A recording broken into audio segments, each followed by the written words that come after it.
If you've experienced something unbelievably weird and unexplainable that left you feeling isolated and afraid, the Paranormal PTSD Recovery Podcast is for you. Each week, we go from haunting to healing by focusing on one of our three core focal points: personal stories, healing tips, and understanding the unknown. We help you to know that you're not crazy, you're not alone, and you can heal. Now, here's your hostess, Laura Giles. Anyone who talks about paranormal experiences has to talk about positive experiences too, just to keep things balanced, right? They aren't all traumatizing. And today I'm with David Parker of Uncle Dave's Kitchen channel on YouTube. And David is going to share his stories of hope and beauty. And I hope that if you fear all things spiritual, you leave this podcast with a more balanced view. Now let's talk with David Parker. Welcome, Dave. Thanks for being here. Thank you for inviting me. Sure. It's a pleasure. And I think that context helps everybody to understand perspective. So I would love it if you could begin your story with telling us about how you learned about the supernatural as a child. I was raised on a very small farm out in the middle of nowhere in southern Ohio. We had no indoor plumbing. We had a well in the backyard and an outhouse. So if you had to go to the restroom, you had to go out the back door, across the yard, down a hill. And we were out in the middle of nowhere. It was cows and corn all around us. I was raised by my grandmother, who was born in 1889. And so it was just she and I out in the middle of nowhere. Now and then people would come and bring us groceries or something. And my parents were in college, so it was so much easier for me to be raised by my grandmother. My grandmother saw spirits her whole life. And in fact, she would tell me sometimes when they were about to appear. We had several encounters with the spirits of Civil War soldiers. And she would know before they would come. She would tell me, get ready. They're coming. Go get on the swing on the front porch. And my grandmother would do her hair and, put her teeth in and put some lipstick on. And we'd hurry out on the front porch. And pretty soon, we lived on a gravel road, we'd hear footsteps on the gravel, kicking the rocks, and people mumbling and talking. And then there'd be, 30, 40 Civil War soldiers walk by the front of our farmhouse, and they'd completely solid. And they'd, go down the hill and behind the barn and then up over the next hill and disappear. And as a little kid, I'm out there by myself, and these Civil War soldiers were very young. They looked like they were teenagers, maybe early 20s, and I wanted a playmate. So I would run up to the road often and say, we got TV, you want some peanut butter? Come on in, spend some time. I wanted a playmate. But they never responded to me. They just kept walking on. So that's really interesting because I've never heard that a person can feel them coming. How did you know if they look so solid that they were ghosts? Well, I'm just assuming that's what they were. I mean, because they were dressed in they were in blue, so were Union soldiers. The Confederates wore gray, and the Union wore blue. And some had guns, some didn't. They were all in uniform. The uniforms were very soiled, torn up, and their boots were all curled up, where they hadn't been cared for. They kind of had dirty faces, and I would be within a couple feet of them. And I can still see some of their faces right now, young boys, Wow. Maybe 15, 16, 17, and completely solid. And they did it again and again and again, maybe at least 50 times that I saw them. And almost every single time she knew when they were coming, and how she knew, I don't know. And she never said, oh, here comes the ghost. She just said, they're coming. Come on, get ready. And she got herself together and, put some lipstick on and tried to honor these boys the best way that she could. And she didn't mind if I ran up to the road. She didn't try to stop me. And I never did go out on the road and try to touch them. I wonder what would have happened. But they never paid any attention to me whatsoever. So, and at night sometimes I would hear them go by at night too. I'd hear them kicking up the rocks and talking to each other. And you could distinctly hear the difference in their voices, but I couldn't understand what they were saying, even when I stood so close to them. And it wasn't until decades later, this is so interesting. I was watching a documentary on the Civil War. Now, this happened probably in the late 1950s when I was just a child. So the Civil War was over in 1865, I believe it was. Mm-hmm. So it was about 95 years after the war. But anyway, in the documentary, they talked about after the war, when it was over, there was no way to get the soldiers back home because the railroads had been blown up and the horses were shot. And I mean, there's no way. So they had to walk home, sometimes over several states, hundreds of miles. And it said that so many of the Civil War soldiers that survived the war did not survive the trip home. Mm. And I wonder if these boys were still trying to find their way home. And maybe they did make it through the war. Maybe. I don't know. I don't know what happened to them. And I was planning on going back this summer. I haven't been back there since the early 1960s. And I just wonder if they're still there. Yeah. But my heart just goes out to them. They're beautiful little faces. They were just gorgeous, young, innocent So boys. it sounds like you grew up and ghosts were just a matter of fact. It's part of life. Absolutely. We had I had an uncle that had fallen off the roof. I didn't realize this at the time because I kept seeing him in the backyard every now and then. And sometimes I could see through him. Sometimes he was completely solid. And he had like this, I used to call it a apron. And I would tell my grandmother, that man with the aprons in the backyard. She'd go out there. Sometimes she'd see an image. Sometimes she didn't say anything. She said, "Oh, don't worry about him. He's fine." Well, ends up, I had it back in, I think it was 1942. An uncle was working on the roof of the house, and his apron was actually a tool belt. I was a kid. I didn't know what a tool belt looked like. And he had fallen off the roof and hit the ground, and it was exactly where I would see him again and again and again and again. They took him to a hospital, but he died at the hospital, so he didn't die exactly where he fell. But that's where I'd see him. And he would say the same thing over and over and over again. He'd say, Roy will be home soon. Roy will know what to do. He'll know he'll be okay when Roy gets home. And I had a brother, Roy. So I would go up to him. I say, "Well, my brother Roy's in the house. He's reading comic books." And the man wouldn't look at me. He wouldn't respond to me. He said the same thing. "Roy will know what to do. Everything will be okay when Roy gets home." I said, "He's in the house." I'd go get my brother. He usually didn't see anything. My grandmother and I saw a lot, and my parents. And it wasn't until I was talking to my grandmother about it and details like, who is this man? Well, her husband, my grandfather, was Roy. Mm. And probably what he was talking about is after he fell, he was waiting for, which would have been his brother. Mm-hmm. When Roy gets home, he'll know what to do. And so I was confused, thinking it was my brother he was talking about. But I didn't realize he was a spirit from a long time ago. Mm-hmm. So I wonder if he's still Yeah. standing there in the backyard. So you had a near-death experience as a child. Yes, we had chickens. And I developed a bad fungal infection they suppose, from the chickens. Mm-hmm. And I was in and out of the hospital for about 2.5 years. It was very serious. And over the time, I mean, I would be there 2, 3, 4 weeks at a time and then get to go home. And one time I was there and I was in my room and something happened. There was a medical emergency, and here comes the nurses and the doctors and everybody, and they're working on me, holding me down, needles, and it was very, very painful. There was something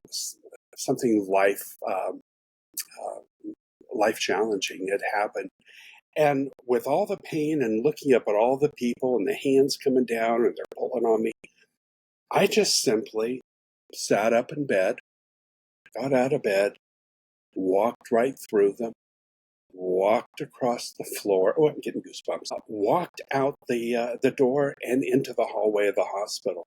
And it was a big hospital. They had great big ceilings and very wide walls.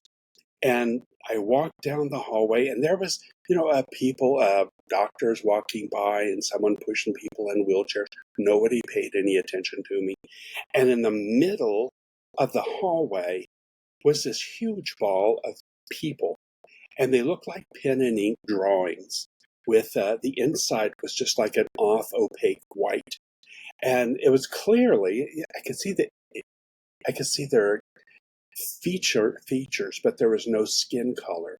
So I guess if you would imagine a ghost, this would be about the color of what it is, but total black outlines. And they would be swirling around their arms and their legs and faces and their torsos, and they weren't wearing clothes. It wasn't anything sexual, but it was constant swirling. And as a kid, we now and then we'd see a ball of snakes, and they would just swirl around. I don't know what they're doing, but that's exactly what these people were doing. I'm going to guess there was maybe 300 of them, men and women, and it was like they had no bones. It was like they could contort in ways that we couldn't. And there'd be like an arm going by someone's neck, and then their whole body would swirl around. And people would go into the ball and out of the ball and around and around. And when a face would come out, it would stretch, and the mouth would just be unnaturally wide. And then they would just disappear inside. And I just stood there and stared at them, thinking, what on earth is this? And while I'm looking at them, I mean, here's somebody pushing a patient on a cart right through them. Nobody else is seeing this. But I didn't realize I wasn't in the body. And I'm standing there watching that, and pretty soon this little girl comes up to me. She goes, hey, you want to go play? I'm like, well, sure, let's go. So we went to the left, and there was a door there, and we went outside, and it was a beautiful playground. And it was kind of out in the country, which this hospital was in a city. It was out in the country. It was a beautiful day. It was bright, but it didn't hurt my eyes. It was perfect temperature. There were other kids there playing. Some were playing like baseball or chasing each other, and some kids skating or something. And this little girl, she was in a beautiful little pinafore. She was dark complected. Her hair was pulled back very tightly, and it was braided, a very thick braid going clear down her back, down to her waist. And she, well, let's play. And there was a big bouncy ball, and we bounced the ball back and forth with each other. And there was this thing which I had never seen in my life. And later, my mom told me it was called a maypole. And it was like this stick with ropes, chains hanging down.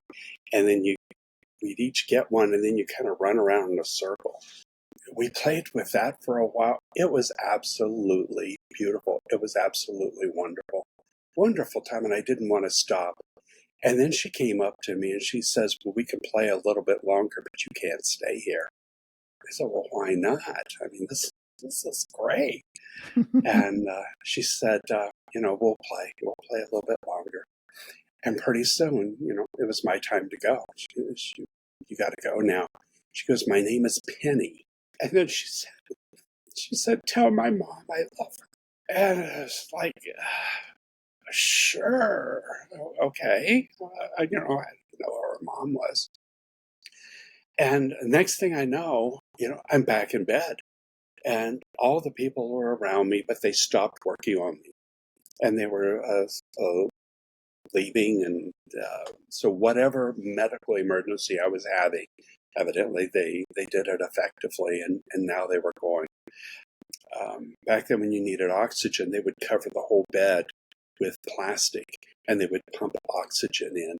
I'd be like in a crib type thing, and they called them oxygen tents. Now we have like little nasal cannula to put in the nose. You don't have to fill up the whole bed with oxygen. And I was in that for quite a while. I think it was that night that there was this one black nurse that had taken care of me every time I was in the hospital. I can see her face. And I instinctively knew that she was the mother of Penny. So she was taking care of me one night, and I think that night. And I said, I saw Penny. I was playing with her, and she said to tell you that she loved you. And she just kind of looked at me in horror and freaked out and left the room, and I never saw her again. So my mom later told me that she quit. She quit that night. That was just too much for her. But she had a daughter named Penny, and I described her to this nurse exactly, perfectly, with a big braid, this massive braid. Years before, she was out skating on the ice, and the ice broke, and she went through the ice, and it was a long time before they ever found her body. Mm. But I've heard a few other people's near-death experiences. I really don't watch them that much. This was mine. But mine seems different than everybody else's because it seems like it was more to help bring Penny and Penny's last message to her mother. So it was more about them than me. But I got the incredible, feedback and fallout from getting to have that experience and know that soul goes on and life goes on and there's pleasure and joy. And I guess I was the best instrument for Penny to get to say, goodbye, I love you, Mom. And I hope her mother, had a positive outcome after maybe the initial shock. And I hope this, brought her some happiness down the road. I don't know whatever happened to her. So what's it been like for you having the ability to see things and see people and other people can't? And, if you give these messages to people, like what's been the experience like for you? As a child, it was weird because my grandmother saw them. Yeah. My parents saw them. My mom especially, saw a lot of spirits. My dad would hear them. And we would just sit around the kitchen and talk about it. So we would go to our local cemetery where my grandfather was buried.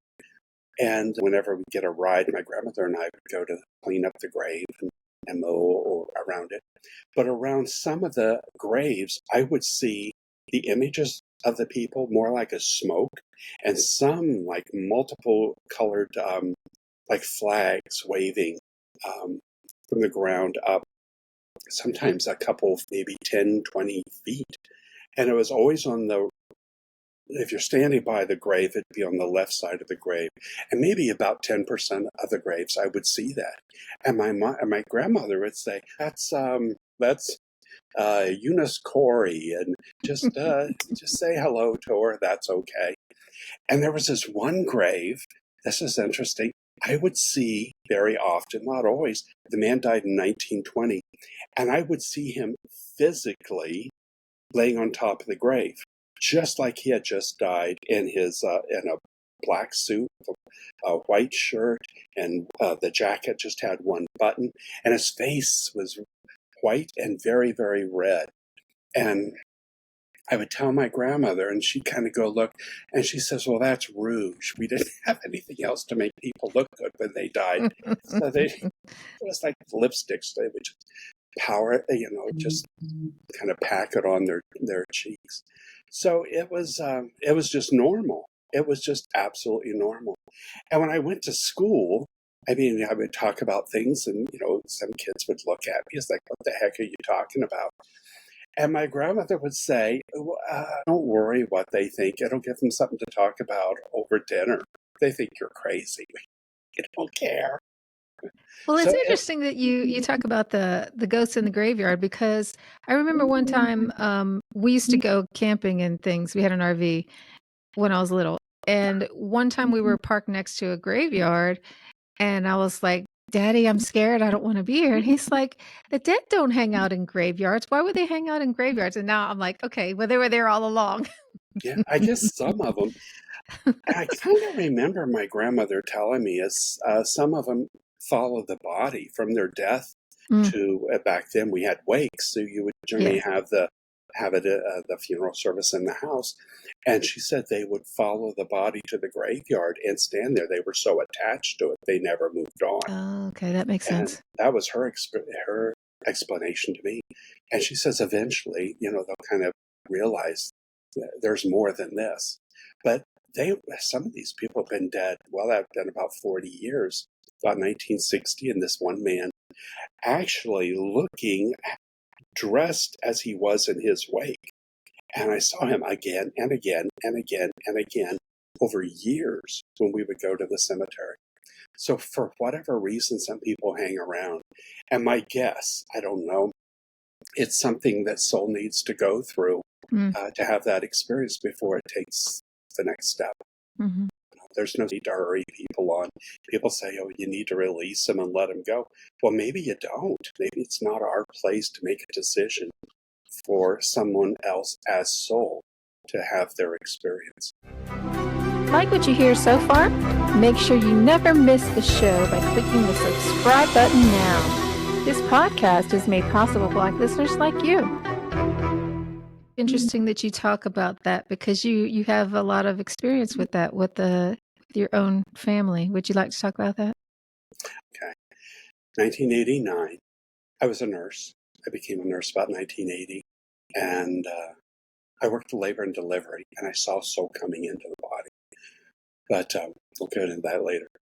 The mother of the boys, we weren't actually married, but and so I don't want to say my wife, my partner, had cancer, and she was dying. And my very best friend I ever had in my entire life had a terminal disease, and he's dying. So I took him into the house, and I'm working 3 12-hour shifts as a nurse. And I had friends come in and take care of both of them while I worked. And then on my days off, I had 4 days off a week. I took care of both of them. We had 2 beautiful little boys, ages 7 and 9. And my best friend died. And then my partner died. And then all at once, I'm just a single dad with 2 lovely little boys. 3 months later, I was in the house. The boys were in the front yard playing. And there was this horrible noise. And I heard people screaming and shouting and a big commotion. I think, what's going on? So I go out the front door, and there's a car in my yard, and red everywhere. And the neighbors are coming over. Neighbors running down the street and yelling. And some man wandering around like in the daze. I'm thinking, what's all this red? What's going on here? I just totally withdrew emotionally and physically. I didn't know what to do. And the neighbors came up and they were trying to pull something out from underneath the tires. And it was the bodies of my 2 boys. A man was intoxicated and drove completely off the, it's a quiet neighborhood, drove clear up into the yard and ran over my 2 sons and killed them. And I just stood there. I did nothing. And thank God I had the most wonderful neighbors. And they called the police and called everybody. There was nothing to do. They were totally crushed underneath the tires. They couldn't even free the bodies. So it was like, oh my gosh. Trying to remember that, I could barely see the picture anymore because I've replaced that picture with something positive and wonderful over the years. I went in the house, and the in-laws took care of the funeral arrangements. And thank goodness that they did all that. And I sat in the house for a solid year. I didn't leave it. And I called my boss, said, I can't come to work. And she, take as much time as you want. That's fine. So when my partner died, there was some insurance money. So I didn't have to worry about making house payments. And I didn't even care. And I would look out the window every now and then, and I would see people walking by, like walking their dogs, or cars driving by. And I'm wondering, what on earth are you doing? The planet froze. The world froze. How can you be having a life? Everything in my life stopped. everything just quit. Everything just froze up. What are you doing walking your dog? And for some reason, none of that made any sense. And I had been painting the house. I had buckets and buckets of paint. So I painted over every single window. I painted out the whole world. And I had some big picture windows. I painted and sliding glass doors. I painted over everything. So I was in total darkness in that house. And it just felt good. And I had some wonderful friends, and they would come by and bring me food and spend a little time with me. Not once did they ever say, you got to snap out of this, you got to move on. They just supported me and fed me. They fed me emotionally, and they fed me with food and just touching in. They'd call every now and then. I just sat there. I did nothing. And back then we only had 3 TV channels. Didn't have cable. And I would just watch TV. I didn't know if it was day or night. And I just completely froze up. And then one day, it was early morning. I was watching this talk show. Her name was Sally Jesse Raphael, which was very annoying. But it was like the only thing on TV. And I'm sitting there watching the TV. And up in the corner of the room, it looked like little diamonds, little sparklers, starting to fire off beautiful white light. It would kind of spark out and explode. There was no sound. And there would be just a couple. And then it got bigger and bigger and bigger and bigger. And maybe about 3 feet wide and about a foot tall. So it was like rectangular, like a box. And I'm thinking, oh my God, I've got an electrical fire. What am I going to do? And there was no sound because there should be sparks and sounds. And I just keep staring at it. It looked like a couple thousand lit up diamonds. It was absolutely beautiful. And out of that, I can see it right now. Out of that came 2 voices. And they were like young executives, maybe about 27, 29, 30, something like that. Very well educated executives. And they just started yelling at me. It's like, what do you think you're doing? We have so much important work to do. You have no idea the gravity of what we're doing, and we can't get it done because of you. You. It's all about you. You're holding us back, and we need to move on, and you need to get out of our way. And it was like I was pulled over like by a mean cop yelling at me. It was like going to HR and getting chewed out. We're so mean. And it was like, I'm sorry. I just instinctively knew it was my 2 boys. But they didn't sound like the cute little kids that I knew a year prior. And, giggling little boys and happy and hugging and kissing. Now they're like very well-educated executives. And it's like, this has to stop right now. You have no idea what you're interfering with. This work is so important. We need to get this done, and you need to let go. And the only reason we cannot move forward and do what we need to do is because of you. And this is going to stop right now. And they took turns. They had different voices. And when one would stop, the other would jump in and just chew me out. And one of them, the only nice thing that was said was, we appreciate what you did for us. And that was it. But that was then, and this is now. You got to let go. And I'm like, oh, I'm sorry. I didn't know I was holding you back. I miss you. I'm your father. I mean, I spent your whole lives in my life. And they didn't respond to that. It wasn't warm, huggy stuff. They told me out. They said, but this is it. This is the only warning. You got to let go now. And then the voices stop. And then this shape of this beautiful, dazzling light, thousands of little, like sparkling, gorgeous. And it just got smaller and smaller and smaller And then finally, just a few little sparks. And then I was back in the dark. And it was like, oh my God, I had no idea. I thought I was doing the right thing, mourning the death of my two boys. And I realized then at that moment that I had just become a living headstone.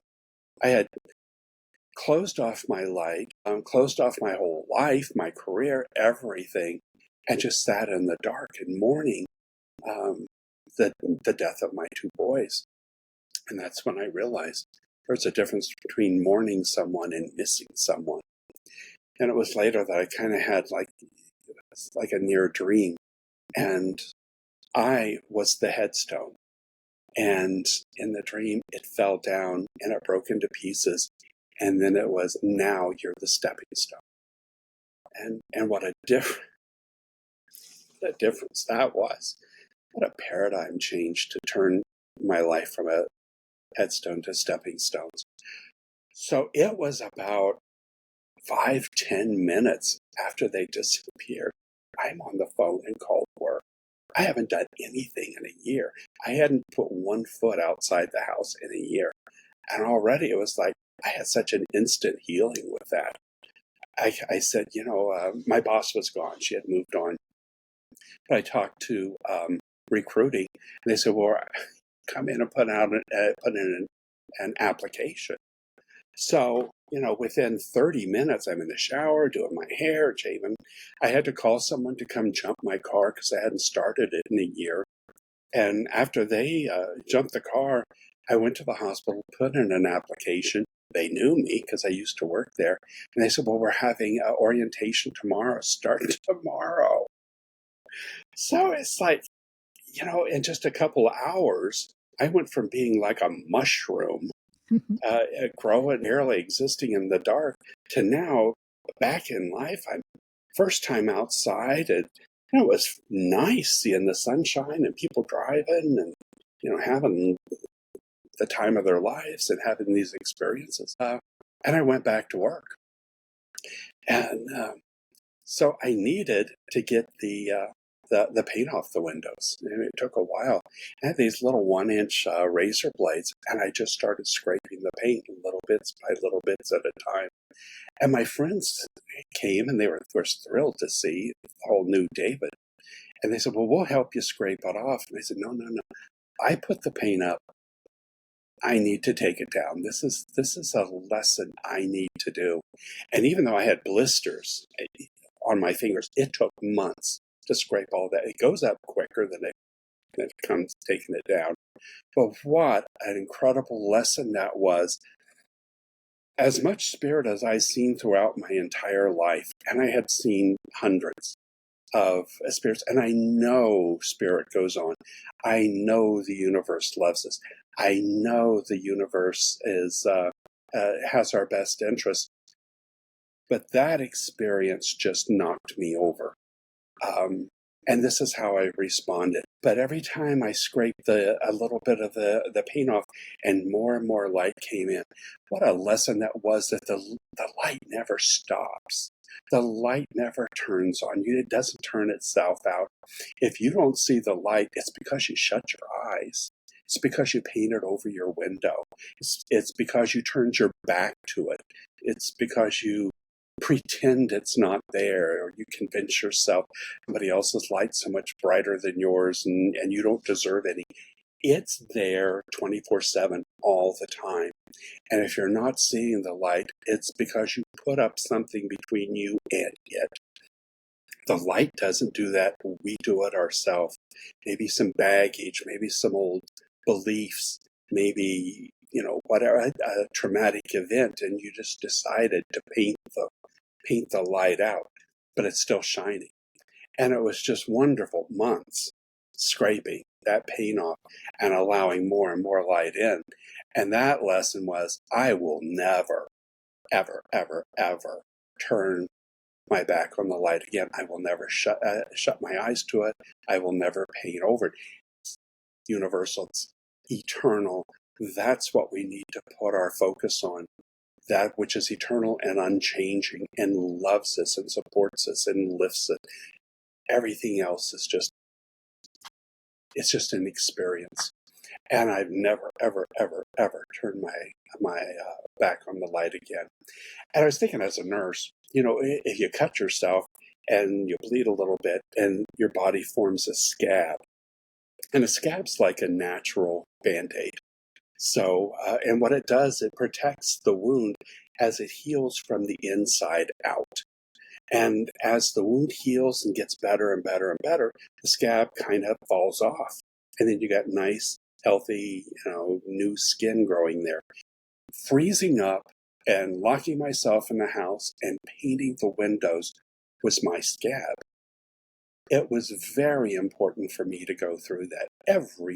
Every wasted second was actually me healing from the inside out. And instinctively, my beautiful, wonderful friends realized that. And, if you got a scab, you don't want to pull it off too soon if you start bleeding again. And it was time for my scab to come off. And that's, I think, when the boys came through. Had they appeared to me as other spirits have, like Penny, playing and having a good time and, I love you. Had they done that, I probably would have stayed stuck. It's like missing my boys, missing the giggling little kids that would come in and jump on me on the sofa and tickle me. And I would have probably been attached to that a lot longer than what I went through with this. Telling me off was exactly what I needed to hear. And evidently it was exactly what they needed to say. Whatever goes on over there, they have very important work. It's not like just angels floating around playing harps. There's something very important. And you can limit what they do by your attachment. Yeah. And that was a valuable lesson, that everything that we do and our thoughts and our attentions and our anticipation connects with spirit and probably connects with everybody else on this earth. So anything you can do to see something high and in the light and positive, I think just everybody gets a benefit out of that. Dave, you were in hospice. So I know you worked in hospice, but you were almost also in hospice yourself. Can you tell us about that? Awful. Yes, I was a hospice nurse for 17 years. 5 years I did pediatric hospice, inpatient, in bed. I had so many experiences with my hospice patients. But just a few months ago, December of 2023, I had a stroke in my house. Luckily, I had my phone in my hand, or otherwise I couldn't have called for help. And I fell into a wall and then down on my floor, knocked 3 teeth out. Half my body was paralyzed. So I was able, with my good hand at that time, to call 911. And I was taken to the hospital where I used to work. So the pain was absolutely excruciating. And I thought I had been shot. I thought maybe there was a drive-by shooting. And because I never felt such pain. And I couldn't move. I was paralyzed. The EMS came, got me, took me to ICU, and I was in bed. I couldn't do anything. I couldn't move my lips. I couldn't blink my eyes. I couldn't do anything, and just horrible, horrible pain. And I wonder what the heck happened. And I could hear the doctors and the nurses and everybody coming in and talking. No one spoke to me. No one said anything.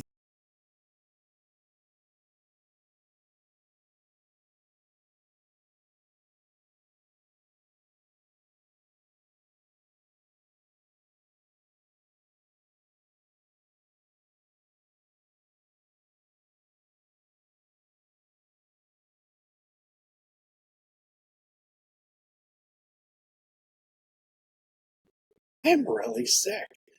But my mind was 100% focused. I could think every single thought. And I kept trying to say, hey, I'm here. But my mouth wouldn't move. I was like, what the heck is going on? What happened to me?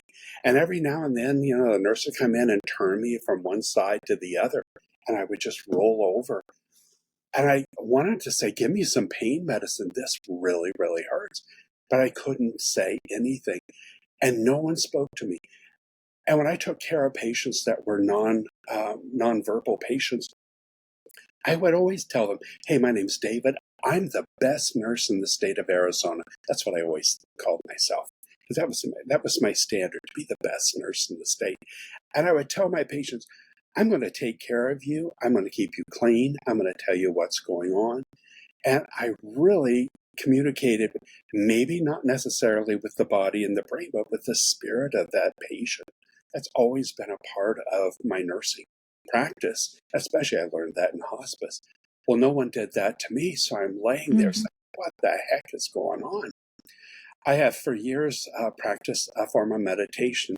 I took a class called Silva Mind Control, which is now called the Silva Method. It's a 4-day class. And you learn to be able to focus on one thing at a time.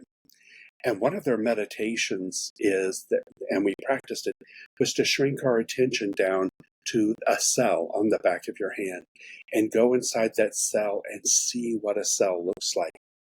And I would practice that again and again and again. And I used that technique when I was a nurse. I would put the attention on the tip of the needle when I would start an IV. And I could actually see the IV going through the skin, through the hand or the arm, into the vein, and then we push a little catheter and withdraw the needle. And that's how you start an IV. And I never missed an IV because I used that technique. Well, here I am paralyzed, and I think, yeah, I'm just going to do the same thing. And I reduced my concentration, my attention to a very minute cellular level. And I went inside my brain to see what's going on. I totally anticipated seeing a bullet in there. But when I came up to it, I saw a blood clot. It was kind of triangular shaped.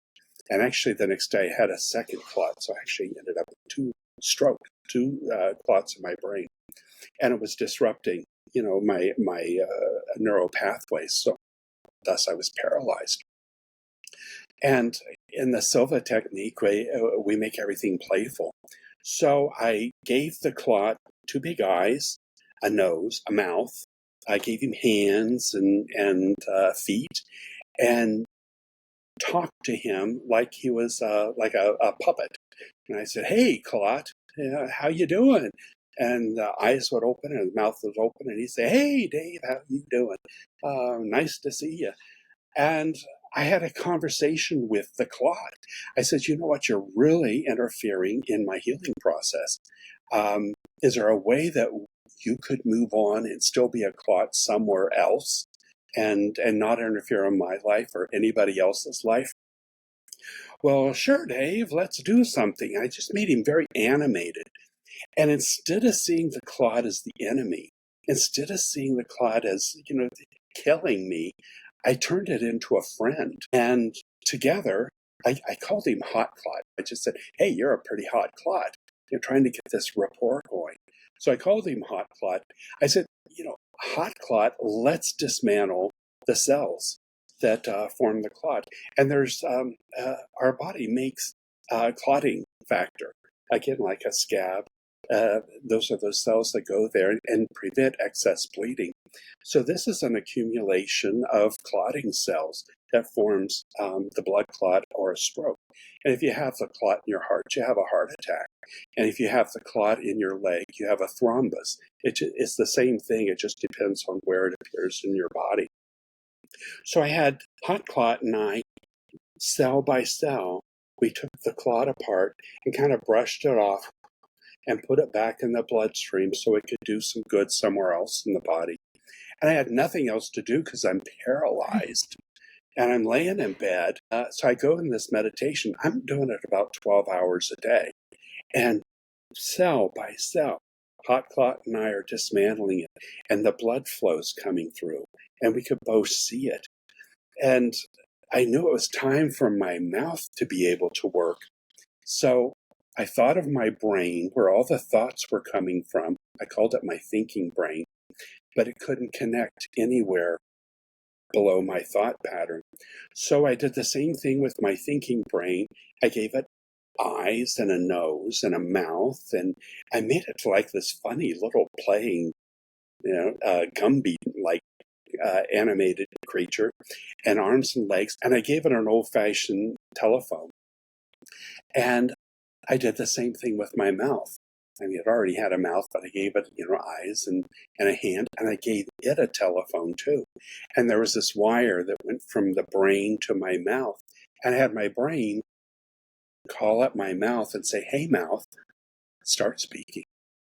I want you to start speaking. Say hello. Come on, say hello, mouth. Hello, hello." And I did this at the same time, hot clots dismantling the cell, and my thinking brain's calling my mouth and saying hello. And probably a couple hours later, I'm starting to move my lips. This is so wonderful. I couldn't speak yet, but I was able to mouth some words. That's awesome. And the brain keeps saying, hello, hello, say hello, hello. Pretty soon I'm saying hello.